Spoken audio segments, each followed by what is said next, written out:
Hello friends, welcome to my channel Farhat sir की क्लास। Myself Farhat Hadi.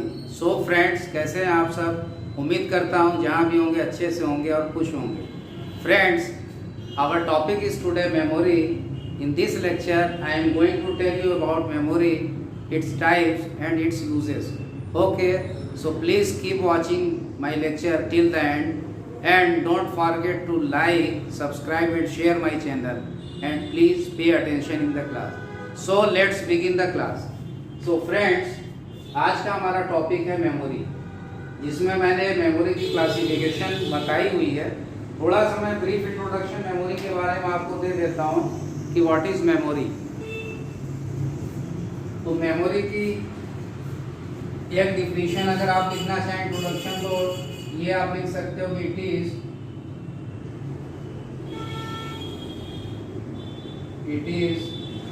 Used to store the data, file and programs. ये simple सा introduction मैंने memory का आपको बताया कि मेमोरी का यूज होता है डेटा को स्टोर करना, फाइल को स्टोर करना और प्रोग्राम्स को स्टोर करना। Means it is a type of container which is use to keep our data, our files and our programs. Okay, and memory is one of the very important part of our system. Without memory we cannot see the application of computers so vast. At this time we see that computer is used everywhere. So if the computer doesn't have memory, then can we imagine the computer becomes so popular at this time? So memory is very important part. In each and every offices we make the data and we store the data into the computer. So what thing is required to keep our records or data? We use memory. Okay, तो memory का use होता है कि हम अपना data, file और programmes को उसके अंदर रखना है। इसीलिए हम देखते हैं आजकल सारे ऑफिसेज में आप कंप्यूटर्स को देखते हैं, या स्कूल्स में देखते हैं, कॉलेजेस में देखते हैं। मीन्स कि everywhere we see the application of memory. So what is the reason behind this? because of memory. Means कि if we remove the memory, then computer will become just like a calculator. Okay, it means we do the calculation and we see the result and note it down the result. That's it. We cannot keep our records. Okay, so memory makes the computer more useful. Okay, और memory का use आपको पता था, मैंने previous lectures में बताया था when I was telling you about the generation of computers या हिस्ट्री ऑफ कंप्यूटर्स। तो उसमें मैंने बताया था कि Charles Babbage was the scientist who invented memory first time. तो that's why he is known as father of computer. उनको father of computer कहा जाता है। तो मेमोरी की इम्पोर्टेंस को हम इग्नोर नहीं कर सकते। बहुत ही यूजफुल और बहुत ही इम्पोर्टेंट यूनिट है कंप्यूटर की। तो अब आ जाते हैं मेमोरी की क्लासिफिकेशन पे। तो यहाँ मैंने चार्ट बनाया हुआ है, इसको आप नोट कर लीजिएगा। तो इसमें मैंने मेमोरी की टू टाइप्स आपको बताई कि memory is of two types. One is primary memory और it is also called internal memory, and second one is secondary memory and it is also called external memory. Okay, external या इसको आप एक और type इसकी लिख सकते हैं, it is also called auxiliary भी कहा जाता है इसको, ऑक्सिलरी। ओके, तो as its name implies that कि प्राइमरी मेमोरी का मतलब ही हो गया कि बेसिक, बेस। मीन्स कि without primary memory we can not imagine the memory. तो primary memory is the basic requirement for a computer. तो without primary memory our computer will not start और बूट। तो ये सबसे एसेंशियल पार्ट है। इसके अगर इम्पोर्टेंस वाइज अगर देखा जाए तो primary memory is more important, it is more important than secondary, जैसा कि इसका नाम ही है। तो सेकेंडरी जो होता है दूसरे नंबर पे आता है। आप जानते हो, अगर आप if you take admission in the schools और कॉलेजेस, तो सबसे पहले आप क्या किए थे? आपने पहले प्राइमरी एजुकेशन ली थी। प्राइमरी के बाद आप सेकेंडरी, हायर सेकेंडरी वगैरह स्कूल्स में गए आप, तो पहला प्राइमरी होता है। तो primary memory is the essential thing. अब प्राइमरी मेमोरी में दो मेमोरीज होती है, जिसमें एक रैम है और दूसरी रोम है। रैम का फुल फॉर्म अगर आप लिखना चाहें तो यहाँ मैं लिख देता हूँ। RAM stands for random access memory and ROM stands for read only memory. Friends, full form भी साथ में आप लिखते जाइएगा। ओके, सो रैम और रोम ये प्राइमरी मेमोरी में आ जाता है। अब दोनों का फंक्शन भी समझ लीजिए। RAM is also called volatile memory और temporary memory of the computer. इसको हम रैम को और क्या कहते हैं? इसे रैम को हम वोलेटाइल मेमोरी भी कहते हैं। वोलेटाइल मेमोरी या टेम्पररी मेमोरी भी कहते हैं,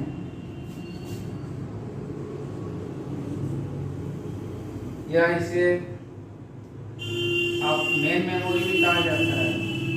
ये सब नाम आप नोट कर लीजिएगा। May be in the exam it may be asked that. जैसे सपोज ऑब्जेक्टिव टाइप क्वेश्चन में दे दिया कि which is the main memory amongst these, जैसे 4 ऑप्शंस दे दिए, पूछा इनमें से कौन सी मेन मेमोरी है। उसमें रैम दे दिया, रोम दे दिया, सीडी दे दिया, डीवीडी दे दिया, तो you would answer RAM.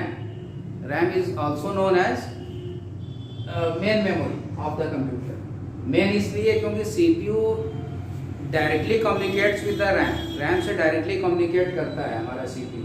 Okay, फिर देन वो अदर डिवाइसेस या अदर मेमोरी से वो कम्युनिकेट करता है। तो रैम को मेन मेमोरी का कहते हैं, सेंट्रल मेमोरी भी कह सकते हैं। एक और नाम है, सारे नाम आप नोट करते चलिए। सेंट्रल मेमोरी,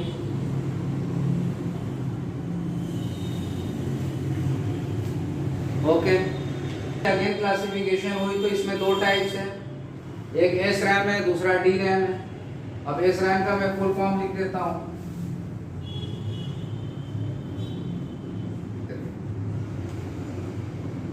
रैम का फुल फॉर्म तो आप जानिएगा, एस का सिर्फ आप लिख लो, S stands for static.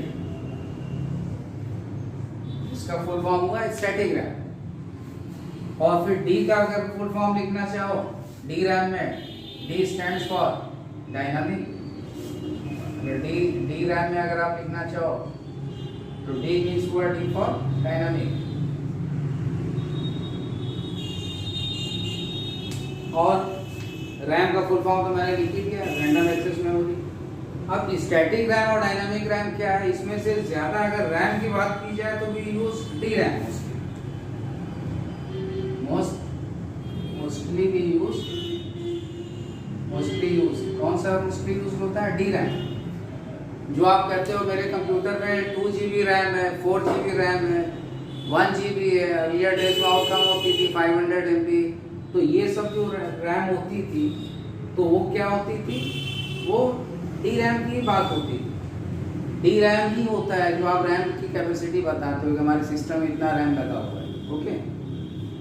S RAM में एक मेमोरी होती है, इसे कैचे मेमोरी कहा जाता है। प्रोनाउंस इसको कैश मेमोरी कहते हैं। क्या प्रोनाउंस करते हैं इसको?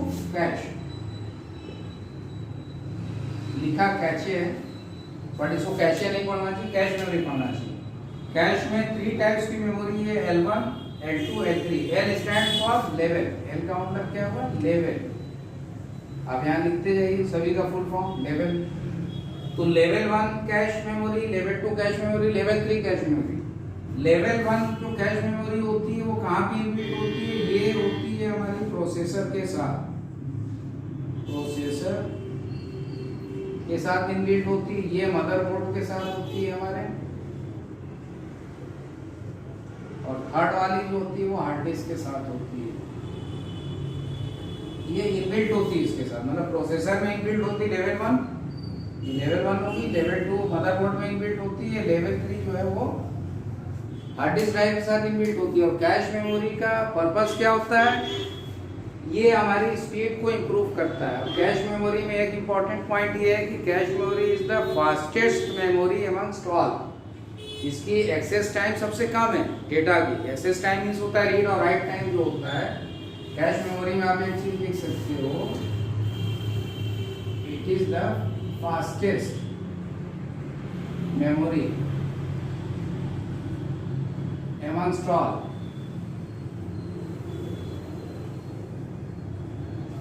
जो कैश मेमोरी है इन सब में सबसे फास्ट होती है। फास्ट का मतलब यहाँ ये हुआ कि डेटा को रीड और राइट, कैसे आप कह सकते हो, how would you say that कि ये मेमोरी फास्ट है, तो उसके एसेस टाइम से पता चलता है। एसेस टाइम का मतलब होता है डेटा को रीड या राइट करने में जो टाइम लेता है हमारा मेमोरी, उसे एसेस टाइम कहते हैं। तो कैश मेमोरी का एसेस टाइम सबसे कम होता है, मीन्स बहुत कम टाइम में वो रीड और राइट कर लेता है। तो कैश मेमोरी का पर्पस ये है कि सिस्टम की स्पीड को इम्प्रूव करना, ओके।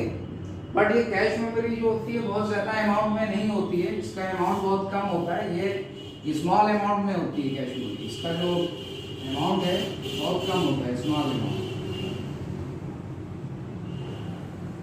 पहले केबीज में आती थी, इन केबी आजकल एमबी में कुछ आने लगी है, 4 MB 8 MB इस तरह से। केबी मतलब किलोबाइट और मेगाबाइट जो यूनिट मेमोरी की यूनिट है, वो मैं नेक्स्ट लेक्चर में आपको एक्सप्लेन कर दूंगा। तो ये आपकी स्मॉल अमाउंट की होती है कैश मेमोरी। तो आप कहोगे ये सबसे फास्टेस्ट है, तो इसको क्यों इतने स्मॉल अमाउंट में क्यों इनबिल्ट करते हैं कंप्यूटर में, क्यों ना बहुत ज़्यादा इनबिल्ट करते हैं, लार्ज अमाउंट में उसको बिल्ड करते हैं जिससे कि उसकी स्पीड सिस्टम हमारी और ज़्यादा हो जाए। इसलिए नहीं करते कि कैश मेमोरी को इनबिल्ट करना मदरबोर्ड में वो थोड़ा डिफ़िकल्ट प्रोसेस है और वो साइज़ को बिग कर देगा मदरबोर्ड की। मीन्स कंप्यूटर की साइज़ बड़ी हो जाएगी और साथ ही साथ कॉस्ट भी ज़्यादा हो जाएगी उसकी, कंप्यूटर की मदरबोर्ड की कॉस्ट ज़्यादा हो जाएगी, क्योंकि उसको इनबिल्ट करना वो डिफ़िकल्ट प्रोसेस है, वो एक स्पेशल प्रोसेस है और वो साइज़ को इंक्रीज़ कर देता है। हमारी सर्किट बोर्ड की मदरबोर्ड की साइज़ को इंक्रीज़ भी कर देता है और उसकी कॉस्ट को बढ़ा देता है। इसलिए हम कैश मेमोरी पे स्मॉल अमाउंट में यूज़ करते हैं, ओके। प्रोसेसर के साथ जो कैश मेमोरी यूज़ होती है वो लेवल 1 कैश मेमोरी होती है। मदरबोर्ड के साथ जो कैश मेमोरी यूज़ होती है वो उसे L2 मेमोरी कहा जाता है, लेवल 2 कैश मेमोरी।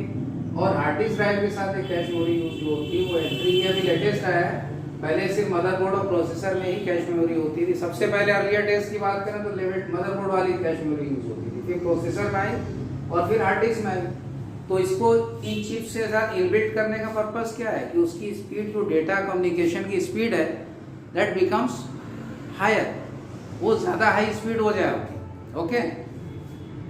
नेक्स्ट आ जाते हैं डी रैम, जिसको डायनामिक रैंडम एक्सेस मेमोरी कहा जाता है। डी रैम को इनबिल्ट करना इजी होता है, सर्किट बोर्ड में मदरबोर्ड में फैब्रिकेट करना इजी होता है। ये बहुत लार्ज अमाउंट में फैब्रिकेट की जा सकती है, ये स्मॉल स्पेस लेता है, जबकि मैंने अभी बताया कि कैश मेमोरी या SRAM जो होता है वो लार्ज, इसको स्पेस ऑक्यूपाई ज़्यादा करता है, it occupies less space into the motherboard. तो डी रैम ही ज़्यादा रैम में यूज़ होता है, जिसमें से SD रैम जो होता है वो अब यूज़ में नहीं है। SD रैम जो है अब वो यूज़ में नहीं है। कौन से यूज़ है, वो DDR वाले रैम है, ये दोनों यूज़ में हैं, ये यूज़ किए जाते हैं। अब DDR जो है क्यों यूज़ किए जाते हैं, because its speed is faster than SD RAM. इसकी स्पीड ज़्यादा है, डेटा एक्सेस टाइम कम है, इसलिए ज़्यादा इसको हम यूज़ करते हैं DDR को। DDR का फुल फॉर्म लिखना चाहें लिख लीजिए आप, DDR का फुल फॉर्म क्या होता है।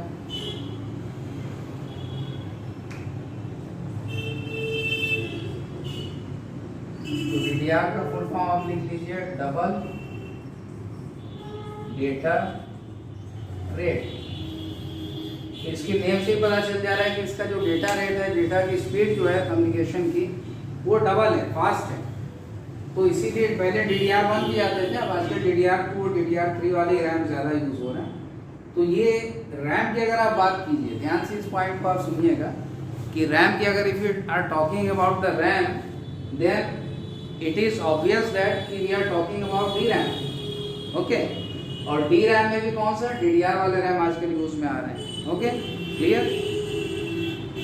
और रैम जो मेमोरी है वो मैंने कहा वोलेटाइल मेमोरी है। टेम्परेरी मेमोरी है। वोलेटाइल मेमोरी का मीन्स क्या हुआ, वोलेटाइल कहा गया रैम को, volatile memory.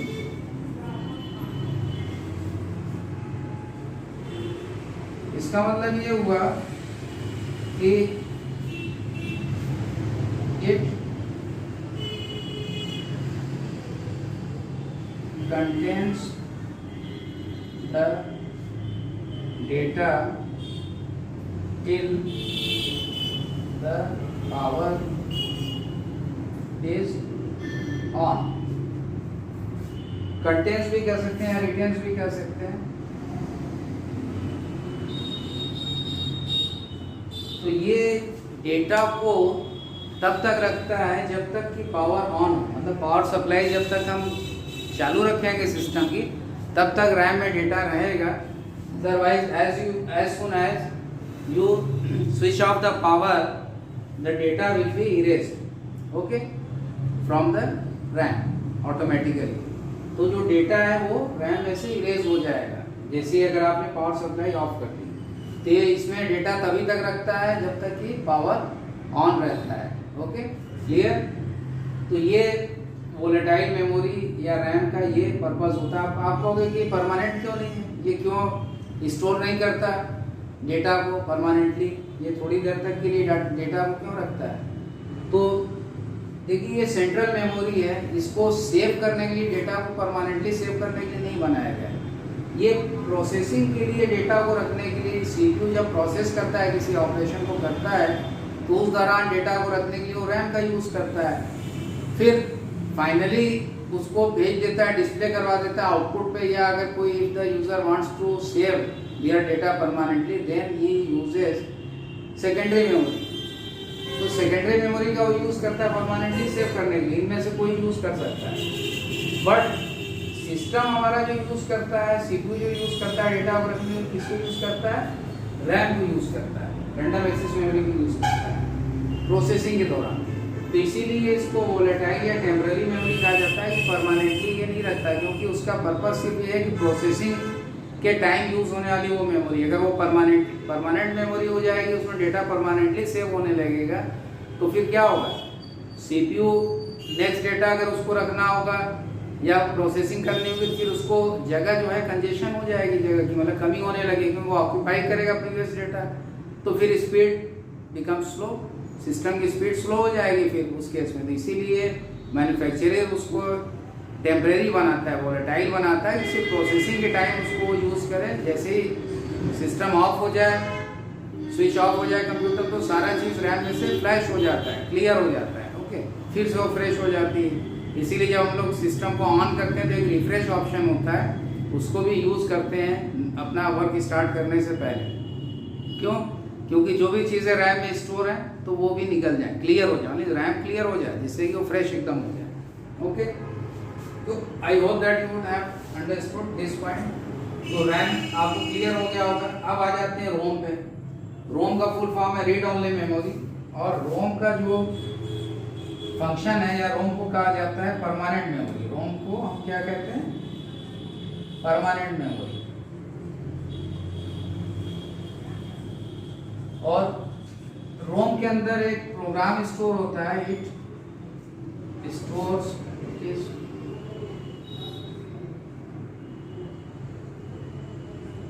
It contains a program called BIOS. It is used to boot our system and displays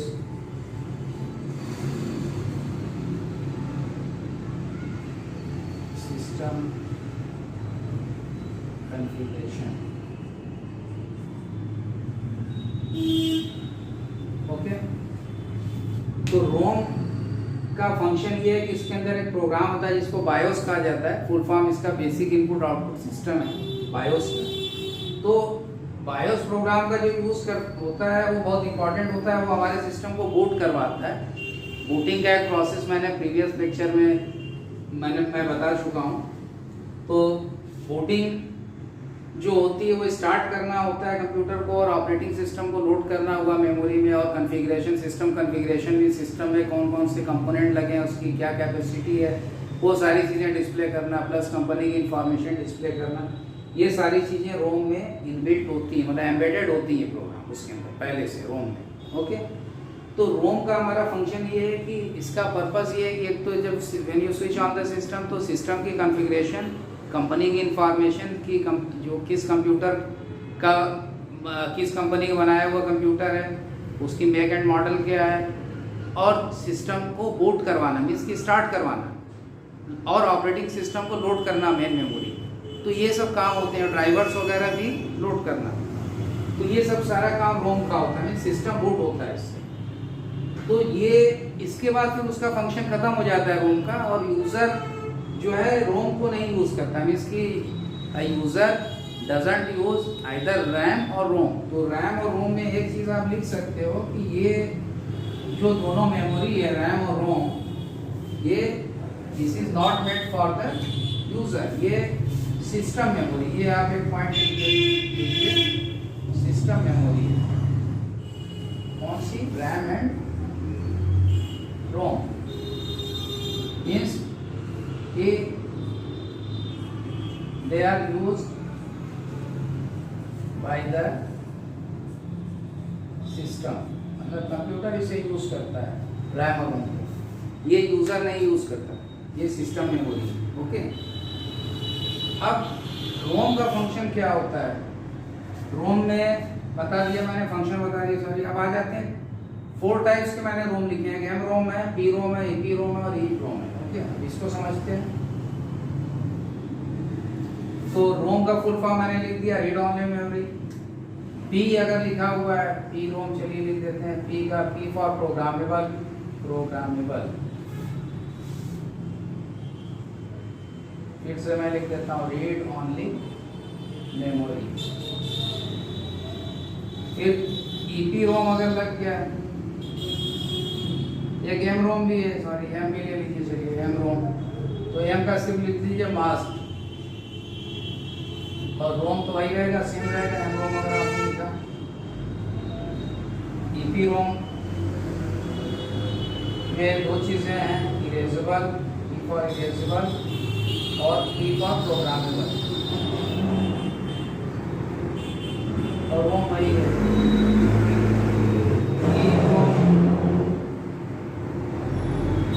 E for electrically, बाकी erasable, programmable, read only memory same है। Okay, electrically erasable, programmable, चलिए लिख देता हूँ erasable और T for programmable. तो ये full form मैंने लिखे सभी के। M ROM stands for mask read only memory, P for programmable read only memory, E P ROM erasable programmable read only memory, E ROM electrically erasable programmable read only memory. तो जिसमें से आज की date में कौन सा use हो रहा है सबसे ज्यादा, ये वाला यूज हो रहा है, ये यूज में है, यूज।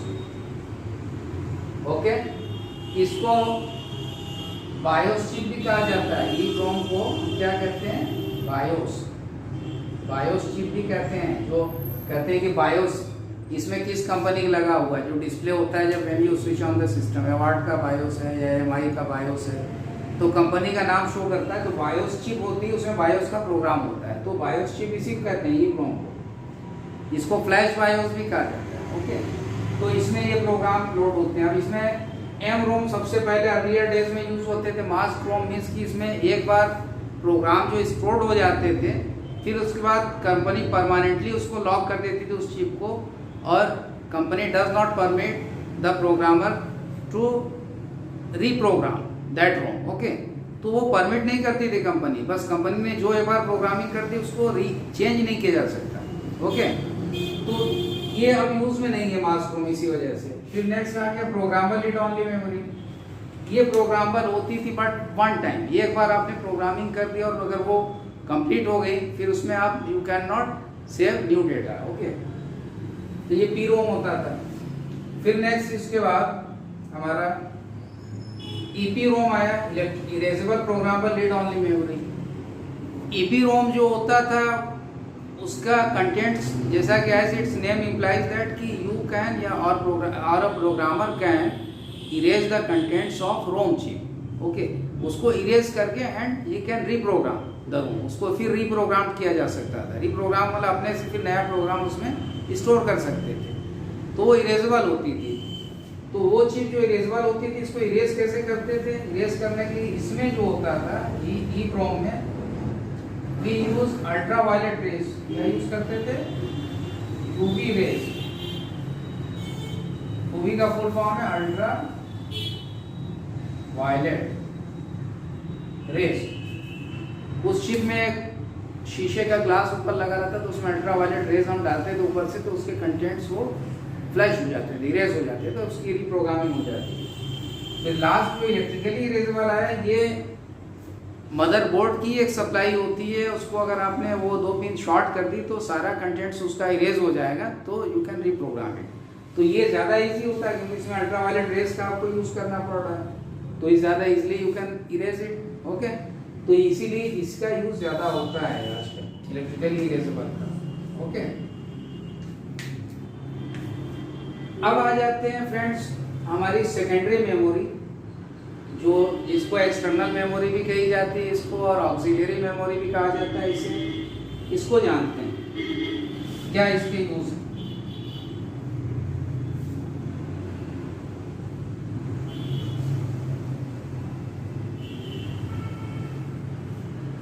तो फ्रेंड्स सेकेंडरी मेमोरी में 2 तरह की मेमोरी आती है, एक सीक्वेंशियल मेमोरी होती है, दूसरी रैंडम मेमोरी होती है।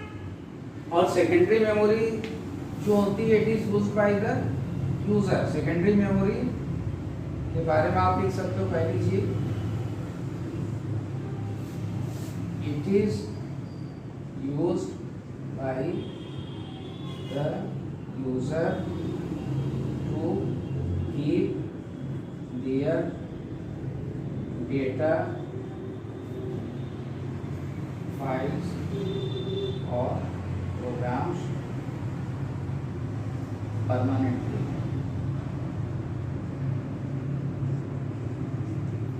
ओके, तो यूजर इसको यूज करता है सेकेंडरी मेमोरी को अपने डेटा को या फाइल्स को या प्रोग्राम्स को परमानेंटली सेव करने के लिए, वो सेकेंडरी मेमोरी का यूज करता है। ओके, अब सेकेंडरी मेमोरी में 2 टाइप्स है, एक सीक्वेंशियल मेमोरी होती है, दूसरी रैंडम मेमोरी होती है। तो सीक्वेंशियल मेमोरी का मतलब जैसा कि इसके नेम से पता चल जा रहा है कि ये सीक्वेंस में डेटा को रीड या राइट करता है। एक एग्जांपल मैं दे दूंगा तो क्लियर हो जाएगा सीक्वेंशियल और रैंडम में क्या है अंतर होता है। देखिए, जैसे आप इसमें से मैग्नेटिक टेप का एग्जांपल ले लीजिए और रैंडम में आप सीडी या डीवीडी का एग्जांपल ले लीजिए।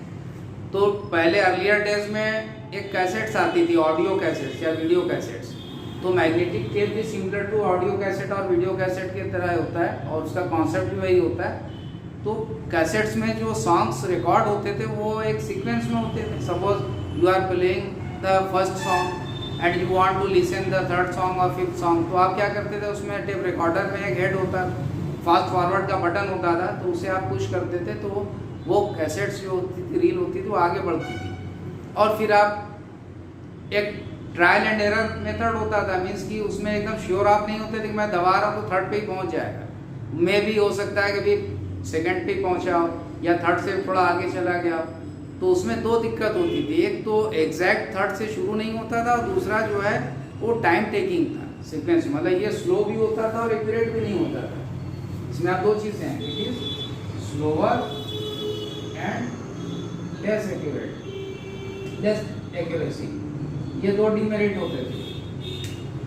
तो ये इसीलिए उतना यूज़ नहीं होता था। अब रैंडम का एग्जांपल ले लीजिए, तो रैंडम में आप सीडी या डीवीडी से भी, अब आज की डेट में तो पेन ड्राइव या मेमोरी चिप आ गई, उससे लोग गाना सुनते हैं। तो सीडी डीवीडी से आप प्ले करते थे तो उसमें ट्रैक्स होते थे। Suppose you are listening the first song and you want to listen the fifth song, तो आप 5 नंबर ट्रैक प्रेस करते थे रिमोट से या उसमें सिस्टम में जाके, तो इमीडिएटली फिफ्थ सॉन्ग प्ले होने लगता था। तो ये फास्ट भी और एक्यूरेट भी है क्योंकि रैंडम फॉर्म में ट्रैक्स बने हुए हैं उसके अंदर। तो ये कॉन्सेप्ट है, इसीलिए रैंडम का यूज़ ज़्यादा होता है सेकेंडरी मेमोरी में।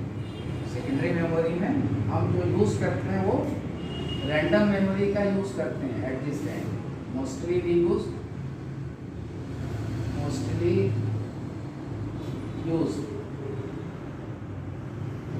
Present time.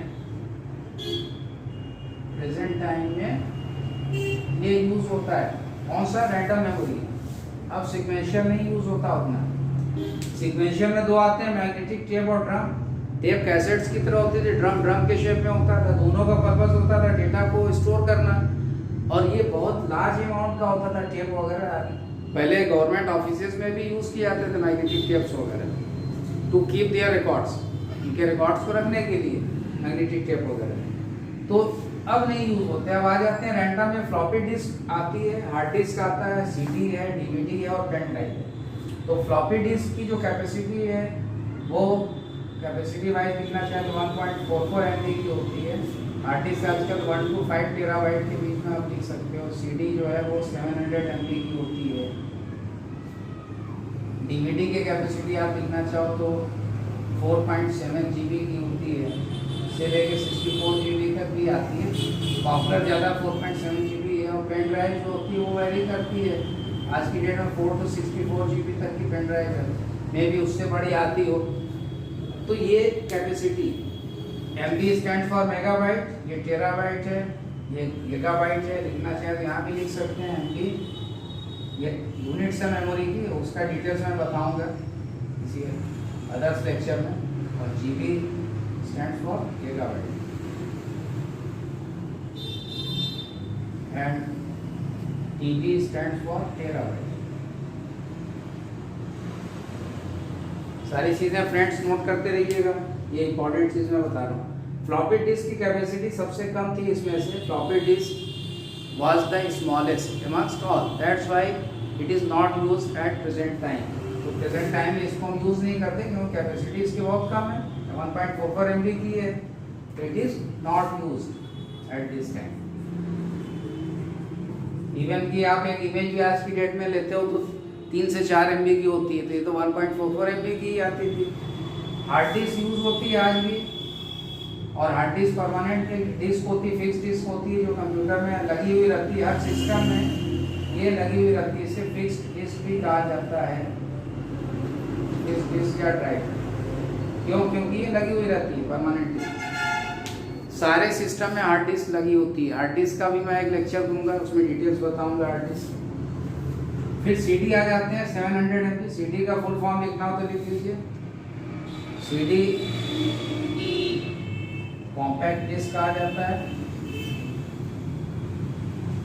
और डीवीडी का फुल फॉर्म लिखना चाहें तो लिख लीजिए डिजिटल वर्सेटाइल डिस्क। ओके, तो ये डीवीडी का फुल फॉर्म है। पेन ड्राइव दिया है।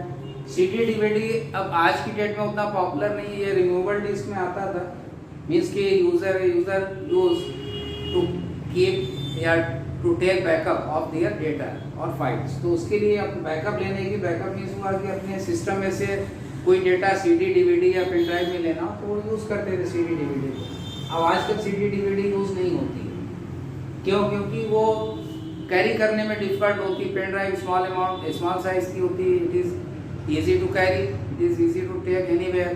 तो इसीलिए लोग प्रीफर करते हैं, पेन ड्राइव को ही प्रीफर करते हैं। और इसको पेन ड्राइव को कनेक्ट करना भी इजी होता है। Easily you can connect it on USB port. USB port पे आप कनेक्ट कर सकते हो, कोई भी कर सकता है। जबकि CD DVD को राइट करने का, मीन्स की डेटा को उसमें रिकॉर्ड करने का एक अलग सॉफ्टवेयर होता था जिसमें वो यूज़ करते थे। तो आजकल जो है लोग पेन ड्राइव करते हैं, डायरेक्टली उसमें आप सेव कर लेते हो। ओके, तो ज़्यादा कन्वीनियंट है पेन ड्राइव। तो ये मैंने फ्रेंड्स आज जो आपको एक्सप्लेन किया मेमोरी के बारे में, तो ये I hope that you would have understood all this point very well. तो इसमें मैंने सारी चीज़ें आपको मेमोरी से रिलेटेड बताई। फिर अदर्स क्लास या लेक्चर में कुछ चीज़ें मेमोरी से रिलेटेड डिटेल्स में मैं बताऊंगा, जैसे हार्ड डिस्क हो गई, CD DVDs या पेन ड्राइव हो गया, सेकेंडरी मेमोरी से related. Okay, so friends, till then good bye and keep watching my channel and don't forget to like, subscribe and share my videos. Thank you.